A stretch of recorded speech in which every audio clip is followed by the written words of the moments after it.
সপ্তাহের শ্রেষ্ঠ দিন জুমাবার শুধু জুমার নামাজের মধ্যে সীমাবদ্ধ নয়। এই দিনের বিশেষত্ব শুরু হয় ফজরের ওয়াক্ত থেকেই। নবীজি সাল্লাল্লাহু আলাইহি ওয়াসাল্লাম জুমার দিনের ফজরের নামাজে নিয়মিতভাবে এমন দুইটি সূরা তেলাওয়াত করতেন যা মানবজীবন ও আখিরাতের গভীর বার্তা বহন করে। এই সুন্নতের মধ্যেই লুকিয়ে আছে জুমাবারের অনন্য তাৎপর্য। বিস্তারিত ডেস্ক রিপোর্টে।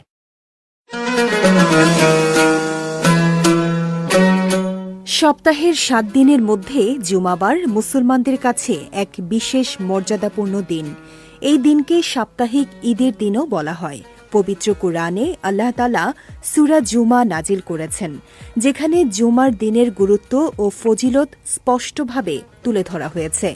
পবিত্র কুরআনে আল্লাহ তাআলা বলেন, হে মুমিনগণ, জুমার দিনে যখন নামাজের আহ্বান করা হয় তখন আল্লাহর স্মরণের দিকে ধাবিত হও এবং বেচাকেনা